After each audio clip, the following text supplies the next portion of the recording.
नमस्कार, Maninder science school की online class में आपका एक बार फिर से स्वागत है। 10th क्लास की सामाजिक में आज देखो एक नया चैप्टर लेके मैं सजनपाल मिल एक बार फिर से हाजिर हूँ। आज का देखो जो हमारा पाठ है वो अध्याय नंबर 3 तीसरा पाठ है, जिसका नाम है अंग्रेजी साम्राज्य का प्रतिकार और संघर्ष। क्योंकि दूसरा जो पाठ है वो लगभग कंप्लीट हो चुका है और 1-2 दिन में प्रयास करेंगे आपको उसके जो प्रश्न है नोट्स वगैरह वो आप तक पहुंचा दिए जाए, है ना। तब तक देखो इस पाठ को अपने पढ़ लेते हैं थोड़ा। इसमें देखो अभी तक हमने पीछे जो हमारे देसी जो राजा थे, यहाँ के भारतीय जो राजा थे, उनका मुगलों के साथ संघर्ष पड़ा था कि मुगल वंश के साथ उनका कैसा संघ या तुगलक वंश के साथ, ठीक है ना। आज जो हमारा जो चैप्टर है वो अंग्रेजों के आने के बाद में भारत की क्या स्थिति रही और अंग्रेजों के साथ भारत के जो लोग हैं, यहाँ के जो नेता हैं या फिर रजवाड़े हैं, उन्होंने किस प्रकार अंग्रेजों को टक्कर दी, उनसे लोहा लिया, तो उसके बारे में अपने पढ़ेंगे। तो देखो अपने आज जो पहला प्रश्न है वो बनता है कि आंग्ल मराठा युद्ध के बारे में बताइए। क्या है? आंग्ल मराठा युद्ध, ठीक है। आंग्ल क्या चीज है? आंग्ल अंग्रेज, मराठा बताइए, ठीक है ना। आंग्ल का मतलब क्या है? अंग्रेज है और कुछ नहीं। आंग्ल मराठा युद्ध में तो देखो आंग्ल मराठा युद्ध, कोई भी युद्ध होता है तो उसके पीछे कुछ ना कुछ कारण होते हैं, ऐसे युद्ध नहीं हो जाता। इतिहास में जितने भी युद्ध हुए उनके पीछे कुछ ना कुछ क्या है कारण रहे हैं। तो अपना जो आंग्ल मराठा युद्ध है इसके भी कुछ ना कुछ क्या है कारण थे। अब वो कारण क्या थे वो आपको मैं थोड़ा सा समझाने का प्रयास करता हूं। बोर्ड की तरफ ध्यान रखना। 18वीं जो सदी थी उस समय मराठा जो शक्ति है वो बहुत ज्यादा चरम सीमा पर थी। मतलब मराठा शक्ति है वो एकमात्र शक्ति थी भारत में जिसका वर्चस्व है वो विदेशों तक भी माना जा रहा था। अंग्रेज जिस समय आए उस समय अंग्रेजों के सामने जो सबसे बड़ी मुसीबत थी वो थी मराठा, क्योंकि मराठा ही एक ऐसी शक्ति थी जो उन्हें यहाँ व्यापार करने और शासन करने से रोक सकती थी। अब अंग्रेजों का प्रयास ये था कि किसी ना किसी प्रकार जो मराठा शक्ति है उसका दमन किया जाए या मराठों को कैसे ना कैसे रोका जाए। इसके लिए क्या किया जाए? अवसर ढूंढ रहे थे वो कि कोई ऐसा अवसर मिले कि मराठा शक्ति को हम कमजोर करें। अब वो अवसर क्या था? देखो 14 जनवरी 1761 का पानीपत का जो तीसरा युद्ध हुआ था। देखो कौन सा युद्ध हुआ? तीसरा युद्ध, ठीक है ना। और किसके मध्य हुआ ये?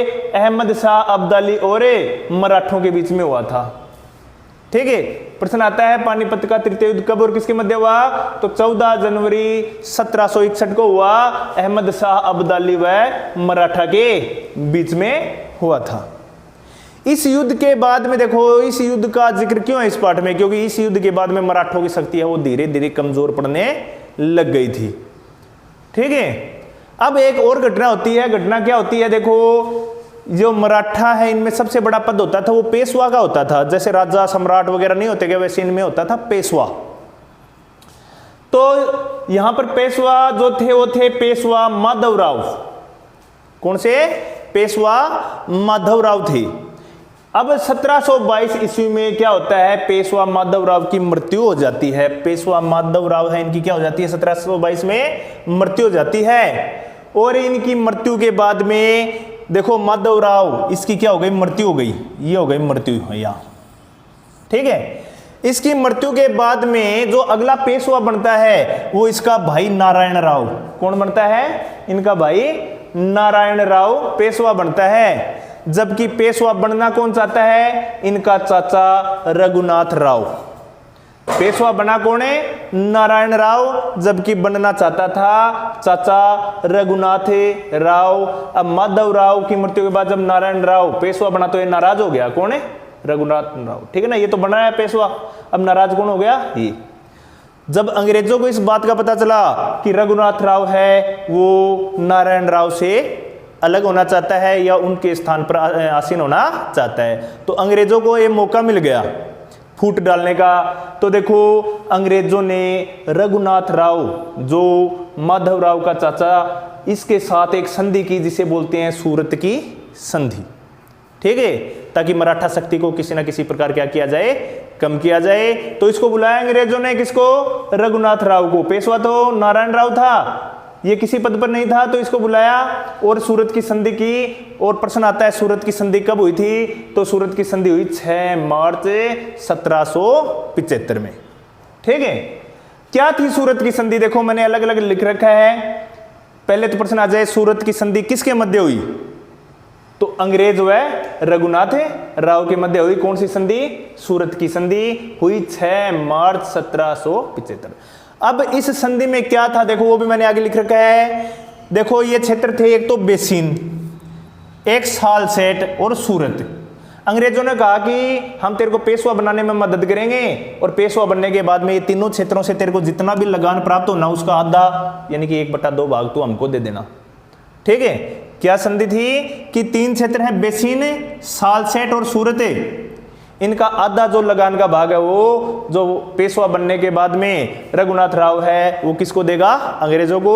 और रघुनाथ राव इस प्रस्ताव पर तैयार भी हो गया। तो देखो इस जो संधि हुई थी सूरत की संधि, उसके बाद में मराठा है वो अंग्रेजों से बहुत ज्यादा नाराज हो गए। बहुत सारे सरदार थे मराठा सरदार, वो क्या अंग्रेजों से नाराज हो गए। उन्होंने सोचा कि आज तो इसने क्या है इसके साथ संधि किया, कल को और मराठों को अपने पास मिला के और हमको आपस में लड़ा के और सारा मराठा जो साम्राज्य इसको तहस नहस कर देंगे अंग्रेज। तो अंग्रेजों से वो नाराज हो गए और नाराज मराठों ने अंग्रेजों के साथ क्या है युद्ध का रास्ता तैयार किया, जिसको बोलते हैं हमें प्रथम आंग्ल मराठा युद्ध। आंग्ल का मतलब यहां है अंग्रेज। ठीक है, आंग्ल का मतलब क्या है, अंग्रेज। इसमें कंफ्यूज मत हो जाना कोई भी कि आंग्ल क्या चीज है, आई बात समझ में। तो देखो प्रथम आंग्ल मराठा युद्ध हुआ था 1775 ईस्वी से लेके 1722, लगभग 7 साल चला था ये युद्ध। ठीक है ना, पहले युद्ध है वो लंबे चलते थे। अब देखो पहला जो आंग्ल मराठा युद्ध हुआ उसमें क्या होता है कि जितने भी मराठा सरदार थे ना, जितनी भी मराठा शक्तियां वो इकट्ठा मिलके लड़ी थी। ठीक है ना, और आपने देखो एक वो छोटे क्लासों में कहानी सुनी होगी कि एक लकड़ी को तो कोई भी तोड़ सकता है लेकिन लकड़ियों का जो बंडल है उसको तोड़ना मुश्किल होता है। तो यहाँ पर जो मराठा हैं वो सभी एक साथ मिलके लड़े तो वो उस लकड़ी के बंडल की तरह हो गए, जिनको तोड़ पाना अंग्रेजों के लिए काफी मुश्किल था। अब युद्ध का निर्णय क्या होता है, मराठे संगठित होकर लड़े तो अंग्रेजों की इस युद्ध में हुई पराजय। ठीक है, एकता में शक्ति है वो यहां पर अंग्रेजों को मराठों ने दिखा दिया। और देखो ये जो 1775 से 82 के बीच में युद्ध हुआ था प्रथम आंग्ल मराठा युद्ध, इसमें निर्णायक विजय किसकी हुई, मराठों की हुई। प्रश्न आ जाए मराठे प्रथम युद्ध में क्यों जीते, क्योंकि ये संगठित होकर लड़े थे। ठीक है ना, और अंग्रेजों के साथ फिर एक संधि होती है मराठों की, कब, 29 जनवरी 1799 में, जिसको बोलते हैं बडगांव की संधि। क्या बोलते हैं, बडगांव की संधि। अब संधियों में देखो क्या होता था, पहले जो सेना हार जाती थी ना, जो पक्ष हार जाता था वो जीते हुए पक्ष को हर्जाना देता था, रुपयों के रूप में या राज्य दे देता था। तो यहां पर भी देखो अंग्रेजों ने जितने प्रदेश जीते हुए थे ना मराठों के, पहले वो सारे जो प्रदेश हैं वो मराठों को वापस लौटाने पड़े। ठीक है ना, अंग्रेजों ने जो मराठा प्रदेश है वो जीत रखे थे वो किसको देने पड़े, मराठों को वापस देने पड़े। पहला काम तो ये हुआ। ठीक है, दूसरा देखो रघुनाथ राव जो देखो अंग्रेजों के साथ मिला था, सूरत की संधि की थी, इसकी मांग की कि ये हमें दे दो पूना दरबार में। तो रघुनाथ राव को पूना दरबार में अंग्रेजों ने दे दिया, जिसको वहां देखो मराठों ने अपने हिसाब से सजा दी थी। ठीक है, और अंग्रेजों के ऊपर 41,000 रुपए का जुर्माना लगाया। कितने रुपए वसूले मराठों ने, 41,000। ठीक है, तो देखो सन कौन सा है, 1799 में। तो यहाँ पर जो 41,000 रुपए हैं इनकी वैल्यू बहुत ज्यादा थी उस समय। 41,000 रुपए आज के 41 करोड़ रुपए के बराबर थे वो। तो देखो प्रश्न आ जाता है प्रथम आंग्ल मराठा युद्ध के परिणाम क्या हुए, तो परिणाम मराठों की विजय हुई। कई बार प्रश्न आ जाता है कि इसमें जो संधि हुई थी उसमें अंग्रेजों से क्या क्या वसूला गया या फिर संधि की शर्तें क्या थी। तो एक तो अंग्रेजों के विजित प्रदेश वापस ले लिए, रघुनाथ राव को पूना दरबार के हवाले कर दिया और 41,000 रुपए अंग्रेजों से वसूल लिए। तो ये देखो हमारा समाप्त होता है प्रथम आंग्ल मराठा युद्ध। अब देखो पहले कोई भी पक्ष है ना हार जाता था ना तो उसको नींद नहीं आती थी, जीता हुआ तो वापस मतलब बढ़िया चैन की नींद सोता था, लेकिन जो हारने वाला जो पक्ष होता था, तो यहाँ पर हारा कौन है, अंग्रेज। तो इनके मन में यही थी कि किसी ना किसी तरह से पहले युद्ध का बदला लिया जाए और जो विजित प्रदेश इनको दे दिए थे वो वापस से लिए जाए। ठीक है। दूसरे युद्ध के क्या कारण थे? दूसरे युद्ध का पहला कारण तो यार ये था कि अंग्रेज वो पहली हार का बदला लेना चाहते थे। ठीक है। अब की बार देखो जो दूसरा युद्ध हुआ, द्वितीय आंग्ल मराठा युद्ध, ये हुआ 1802 से 1805। उस समय देखो अंग्रेजी अधिकारी था एक जिसका नाम था लॉर्ड वेलेस्ली। ठीक है ना। ये एक ऐसा अधिकारी था, ऐसा अफसर था जिसको हार तो बिल्कुल पसंद थी नहीं और किसी भी राज्य को जीतने के बाद में उसका पूरा विनाश करता था। ये आधा अधूरा राज्य नहीं छोड़ता था, इसकी ये खासियत थी। तो इस समय देखो अंग्रेजी अफसर आ चुका था, कमान किसके हाथ में थी? लॉर्ड वेलेस्ली, जो एक साम्राज्यवादी ये था, शासक तो नहीं बोलेंगे इसको, साम्राज्यवादी अफसर था ये। ठीक है ना। साम्राज्यवादी क्या होते हैं? जो अपने साम्राज्य को बढ़ाना चाहते हैं युद्धों के जरिए या किसी और तरह से अनेक छोटे छोटे या बड़े राज्यों को अपने राज्य में मिला दें। तो इनका राज्य क्या था? अंग्रेजों का राज्य तो भारत ही था। इनका तो मकसद था भारत में व्यापार करना और भारत की जो आंतरिक राजनीति उसमें हस्तक्षेप करना। तो देखो लॉर्ड वेलेस्ली की साम्राज्यवादी नीति के कारण अब की बार जो युद्ध की घोषणा है वो किसने की? पिछला जो युद्ध है इसमें पहल की थी मराठों ने, अब की बार जो पहल है वो किसने की? अंग्रेजों ने। ठीक है, लॉर्ड वेलेस्ली। अब देखो यहां पर क्या हुआ, पहले युद्ध में मैंने आपको बताया था कि मराठे हैं वो संगठित होकर लड़े थे। अब की बार मराठों में फूट पड़ गई आपस में, क्योंकि इनका कुछ मराठों का कहना था कि प्रथम जो युद्ध हुआ था उसमें विजय हमारे कारण हुई है, मतलब हर मराठे में क्या है? घमंड आ चुका था और इनमें आपस में फूट पड़ गई थी, जिसका लाभ उठाया किन्होंने? अंग्रेजों ने। अब फूट पड़ गई तो सारे मराठे हैं अब की बार संगठित नहीं लड़े अंग्रेजों से, अलग अलग जगह पर अलग अलग लड़े। तो अलग अलग लड़ेंगे तो इतनी तगड़ी शक्ति तो थी नहीं मराठों की कि अंग्रेजों की सेना को अलग अलग वो हरा सकें। तो इस युद्ध का परिणाम हुआ कि समस्त जो मराठा सेना है वो हार गई, अलग अलग जगह युद्ध लड़ा और अलग अलग वो हार गए। तो देखो कहाँ कहाँ युद्ध लड़ा और कहाँ कहाँ हारे ये? लालवाड़ी युद्ध किसके बीच में हुआ? सिंधिया और अंग्रेजों के बीच में। और सिंधिया क्या हो गया? इसमें पराजित हुआ। अब देखो सिंधिया के पराजित होने के बाद में 30 दिसंबर 1803 में एक संधि होती है जिसका नाम है सुरजी अर्जुन गांव की संधि। ठीक है ना। कौन सी संधि है? सुरजी अर्जुन गांव की संधि, जिसमें मराठों के द्वारा जो विजित प्रदेश थे वो या जो इनके अंडर क्षेत्र आता था वो अंग्रेजों को देना पड़ा। इसके बाद में होलकर और अंग्रेजों के मध्य भी संघर्ष हुआ, लेकिन इसका कोई परिणाम नहीं हुआ। ये अनिर्णित युद्ध था, इसमें किसी की विजय नहीं हुई, किसी की पराजय नहीं हुई। फिर भी इनके बीच में 1806 में एक संधि हुई जिसे राजघाट की संधि बोला जाता है, जिसमें जो होलकर है इसने चंबल नदी के उत्तरी क्षेत्र पर अधिकार छोड़ दिया और यह अधिकार किसको दे दिया? अंग्रेजों को दे दिया। तो अब देखो अगला जो तृतीय आंग्ल मराठा युद्ध है उसके बारे में अपने देखते हैं। अब देखो जो तीसरा युद्ध हुआ था अंग्रेजों और मराठों के बीच में उसके बारे में अपने देखते हैं, जिसको बोलते हैं तृतीय आंग्ल मराठा युद्ध। सबसे पहले देखो इस युद्ध के कारण क्या थे वो देखेंगे अपने। जून 1817 को पेशवा के साथ एक अंग्रेजों की अपमानजनक संधि हुई थी। ठीक है। अपमानजनक कैसे थी? क्योंकि उसमें जो निर्णय लिए गए थे, जो क्षेत्र मराठों के थे वो लगभग अंग्रेजों ने अपने पास अधिग्रहण कर लिए थे। तो वो एक अपमानजनक संधि थी। किसकी किसके साथ हुई? 1817 जून में तो पेशवा के साथ हुई और नवंबर 1817 में सिंधिया के साथ, यानी कि पेशवा और सिंधिया इन दोनों की जो संधियां हैं वो अंग्रेजों के साथ हुई थी। एक पेशवा की तो 1817 में और सिंधिया की 1817 नवंबर में।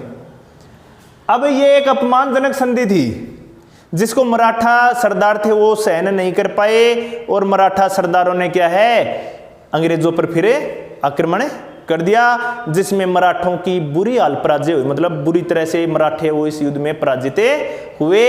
कारण यही था कि मराठों की जो शक्ति है वो अंग्रेजों की फूट डालो राज करो नीति के आगे बेबस दिखाई दी, क्योंकि अंग्रेजों ने देखो जो मराठा सरदार थे आपस में उनमें क्या डाल दी थी? फूटे डाल दी थी। ठीक है ना। इसी कारण क्या, और दूसरा जैसे जैसे समय बीतता गया अंग्रेजी शक्ति का और भी ज्यादा विस्तार है वो क्या है भारत में होता गया। ये भी एक कारण था कि जो मराठे हैं वो अंग्रेजों का सामना पूरी तरह से नहीं कर पाए। इसी कारण जो तीसरा युद्ध था वो भी मराठे हैं अंग्रेजों से हार गए। अब देखो इसका परिणाम क्या होता है उसके बाद में।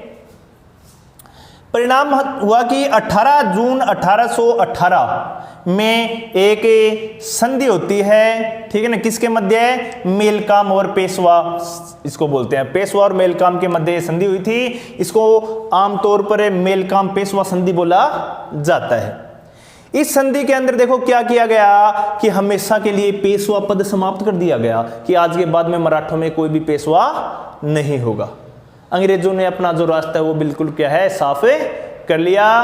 और दूसरा क्या किया, जो अंतिम पेशवा था उसको 8 लाख रुपए की पेंशन देकर बिठूर भेज दिया गया, एक स्थान था यहां पर भेज दिया गया। देखो दो ही कार्य हुए थे इसमें संधि में, पेशवा पद समाप्त कर दिया और जो लास्ट या अंतिम पेशवा था उसको 8 लाख रुपए की पेंशन देकर बिठूर भेज दिया ताकि वो अपना जीवन यापन कर सके, क्योंकि उस समय 8 लाख रुपए बहुत ज्यादा थी, ठीक है ना। इतनी पेंशन देकर उसे क्या है बिठूर भेज दिया। अब देखो क्या होता है 1852 में जो अंतिम पेशवा था उसकी क्या हो जाती है, मृत्यु हो जाती है। और इसकी मृत्यु के साथ ही क्या है अंग्रेजों का पूर्ण रूप से यहां पर मराठा साम्राज्य पर कब्जा हो जाता है। अब देखो अपने आगे देखेंगे बक्सर और प्लासी का युद्ध। अब देखो अगला जो हमारा टॉपिक है वो है प्लासी का युद्ध। कारण और परिणाम, देखो कारण पूछ लिए जाते हैं या परिणाम पूछ लिए जाते हैं, हो सकता है दोनों भी चीजें पूछी जा सकती हैं। तो देखो प्लासी का युद्ध है, इसके कारण क्या हो, इससे पहले अपने देखना चाहेंगे एक चीज। देखो समझो कि 18वीं जो सदी थी उस समय अंग्रेजों का जो हस्तक्षेप है वो बहुत ज्यादा बढ़ चुका था। पहले भी मैंने आपको बता दिया गया है, ईस्ट इंडिया कंपनी जो कि भारत में एक व्यापार की दृष्टि से आई थी और इसने अपने व्यापार को बढ़ाने के लिए समस्त भारत में मतलब समस्त जो रजवाड़े थे उनको प्रलोभन देकर या फिर उनका दमन करके अपने अधीन कर लिया था।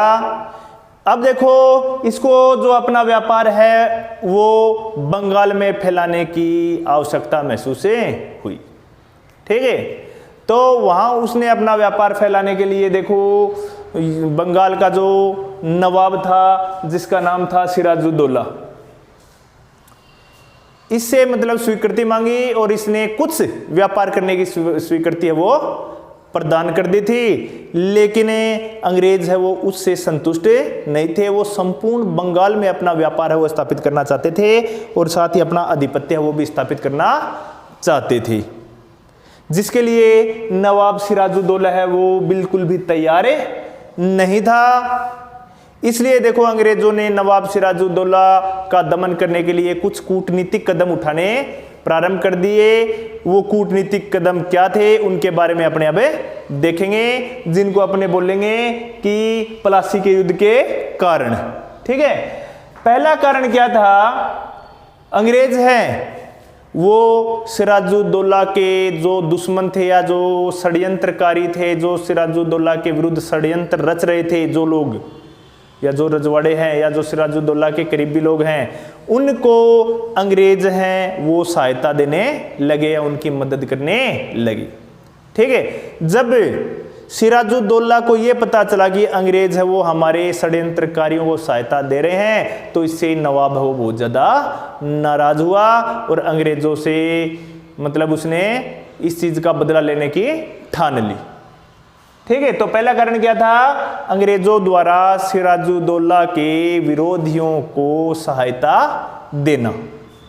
दूसरा कारण क्या है, अंग्रेज है वो यहाँ पर जो अंग्रेजों को व्यापारिक सुविधाएं दी गई थी, व्यापार करने के लिए जो सुविधाएं दी गई थी, उन सुविधाओं का दुरुपयोग करने लग गए थे। दुरुपयोग का मतलब यह है कि जिस सीमा में उनको व्यापार करने की अनुमति दी गई थी, अंग्रेज उस सीमा से अधिक व्यापार करने लग गए थे। तो वो जो जितनी भी व्यापारिक सुविधाएं दी गई थी उनका दुरुपयोग करना दूसरा बड़ा कारण बना प्लासी के युद्ध का। तीसरा है आर्थिक मामलों में मतभेद। तो किस किस के मध्य हुए, नवाब सिराजुद्दौला और अंग्रेजों के बीच में कुछ आर्थिक मतभेद थे। कर को लेकर कितना कर दिया जाएगा, ठीक है ना, कितना भाग है वो व्यापार के रूप में अंग्रेज रखेंगे, कितना सिराजुद्दौला स्वयं रखेगा। ये आर्थिक मतभेद थे कुछ, ठीक है ना, जिनके कारण नवाब सिराजुद्दौला और अंग्रेज है इनके बीच में दूरियां बढ़ने लगी और जो प्लासी के युद्ध का कारण बना। तो 3 कारण ये हो गए। चौथा है कलकत्ता की किलेबंदी। किसने कर दी कलकत्ता की किलेबंदी? अंग्रेजों द्वारा कलकत्ता की किलेबंदी किए जाने के कारण जो नवाब सिराजुद्दौला वो अंग्रेजों से नाराज हो गया। ये 4-5 कारण थे जिनके कारण अंग्रेज और सिराजुद्दौला के बीच में जो गतिरोध की स्थिति पैदा हुई। और अंत में देखो डेट थी 23 जुलाई 1757। इस तारीख को प्लासी के मैदान में नवाब सिराजुद्दौला और अंग्रेजों के बीच में भयंकर युद्ध हुआ। ठीक है, अब युद्ध के परिणाम क्या होंगे? देखो हमारे जो शासक थे वो लगभग शक्तिहीन थे, उनके पास इतनी शक्तियां नहीं थी। अंग्रेजों के साथ अपने शासकों के, देखो एक चीज याद रखना, जितने भी लगभग युद्ध हुए हैं ना उनमें अंग्रेज जीते हैं, हमारे शासकों की पराजय हुई है।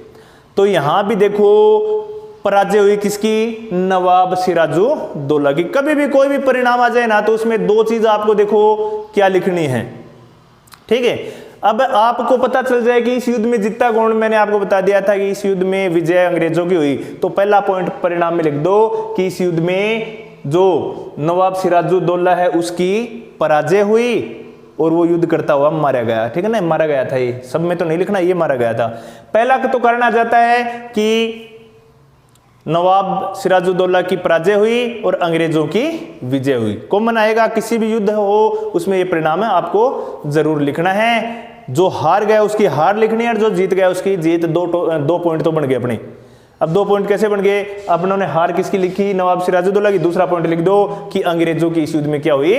विजय हुई।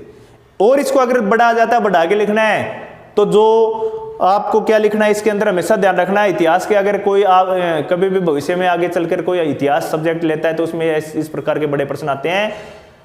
अब देखो एक इसमें परिणाम क्या होते हैं? कोई भी युद्ध हो उसमें जनहानि होती है बहुत मात्रा में। तीसरा परिणाम क्या होता है कि इस युद्ध में बहुत सारी जनहानि हुई, दोनों पक्षों में बहुत सारे जो सैनिक है वो युद्ध करते हुए मारे गए।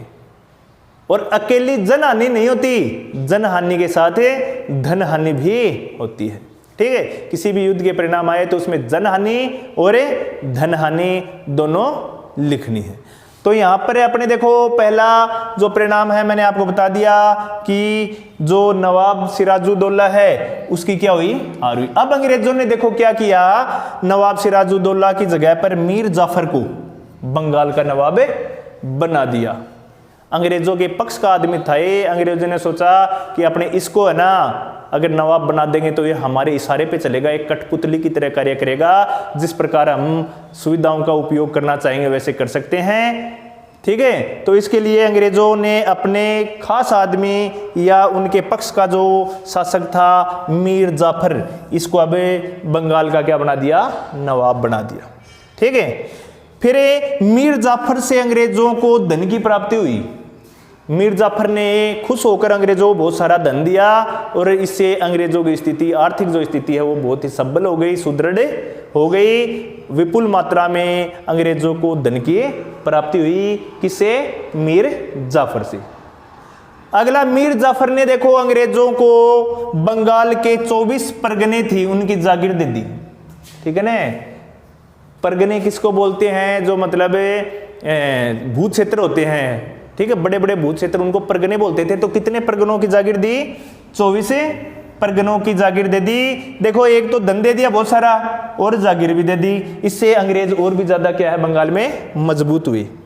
फिर बंगाल सबसे बड़े क्षेत्र, देखो ये क्षेत्र है वो क्या है? सबसे बड़े क्षेत्र थे उस समय भारत के, बिहार और उड़ीसा। यहां पर नवाब ने क्या किया? अंग्रेजों को बिना कर के, यानी कि आप कर भी मत दो और व्यापार करो, मुक्त व्यापार का अधिकार दे दिया। अंग्रेज बिना लगान दिए, बिना कर दिए, बिना चुंगी दिए क्या है इन क्षेत्रों में क्या कर सकते थे? व्यापार कर सकते थे। कौन कौन से क्षेत्र? बंगाल, बिहार तथा उड़ीसा में। ठीक है ना। और तो देखो ये सारी चीजें क्या है? परिणाम हो गई। ठीक है, पहले थे कारण फिर परिणाम, अगर अकेले कारण पूछे तो आपने को ये लिखने हैं, और अकेले अगर परिणाम पूछा जाए तो परिणाम सिर्फ ये लिखने हैं अपने को। और पूरा प्रश्न आ जाए कि प्लासी के युद्ध का वर्णन कीजिए, अगर बड़ा प्रश्न आता है 4 या 5 नंबर का, तो ये दोनों करने हैं। तो ये हो गया हमारा प्लासी का युद्ध। अब देखो अगला जो युद्ध है बक्सर का युद्ध, उसके बारे में हम देखते हैं। अब देखो बात आती है बक्सर के युद्ध की, ठीक है ना। बक्सर का युद्ध क्यों हुआ, किस कारण हुआ? तो बक्सर का युद्ध जो है वो देखो सबसे उसका मेन कारण तो ये था कि प्लासी की जो हार हुई थी उसका बदला लेना चाहते थे, ठीक है ना। लेकिन इसके अलावा भी बहुत सारे कारण थे, क्योंकि कोई भी युद्ध है वो एक कारण से नहीं होता, उसके पीछे अनेक कारण होते हैं। तो इसमें देखो बक्सर का युद्ध है, इसमें मीर कासिम जो है नवाब था उस समय। कौन था? मीर कासिम। वो आर्थिक और प्रशासनिक सुधार करना चाहता था, मतलब अपनी तरफ से कुछ आर्थिक और प्रशासनिक सुधार करना चाहता था, और अंग्रेज ये चाहते नहीं थे। फिर भी देखो क्या किया मीर कासिम ने, आर्थिक और प्रशासनिक जो सुधार है वो लागू कर दिए, जिससे अंग्रेज है वो मीर कासिम से क्या हो गए? नाराज हो गए। तो पहला जो कारण है बक्सर के युद्ध का वो यही है कि मीर कासिम के आर्थिक व प्रशासनिक सुधार, ठीक है। अब देखो दूसरा, अंग्रेजों द्वारा प्राप्त व्यापारिक सुविधाओं का विरोध। विरोध देखो, अंग्रेजों द्वारा, जो अंग्रेज हैं इनको जितनी भी व्यापारिक सुविधाएं प्राप्त थी, अब अंग्रेज क्या करते थे? उन व्यापारिक सुविधाओं से ज्यादा सुविधाओं का उपयोग करते थे, यानी कि लिमिट में उपयोग नहीं करते थे, लिमिट से ज्यादा उपयोग करते थे, जिसका विरोध कर दिया किसने? मीर कासिम ने, ठीक है। अब की बार अंग्रेजों का जो दावा है वो थोड़ा उल्टा पड़ गया। मीर कासिम है वो अंग्रेजों का, मतलब अंग्रेजों ने तो सोचा था कि मीर कासिम है वो अपने हित में काम करेगा या अपने को लाभ पहुंचाएगा, लेकिन मीर कासिम है वो क्या है? थोड़े टेढ़े दिमाग का था और अंग्रेजों के विरुद्ध चल गया वो। तो देखो दूसरा, अंग्रेजों द्वारा प्राप्त व्यापारिक सुविधाओं का, यानी कि अंग्रेजों को जो सुविधाएं प्राप्त थी और उनका वो दुरुपयोग कर रहे थे, उनका इसने मीर कासिम ने विरोध कर दिया। तीसरा जो कारण है सैन्य संगठन को सुदृढ़ करना।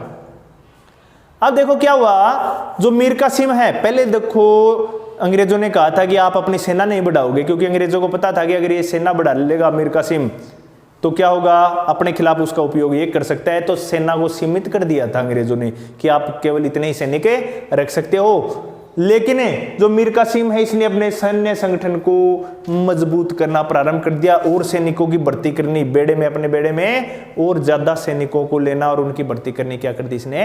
प्रारंभ कर दी, ठीक है। हथियार है वो बढ़ाने प्रारंभ कर दिए।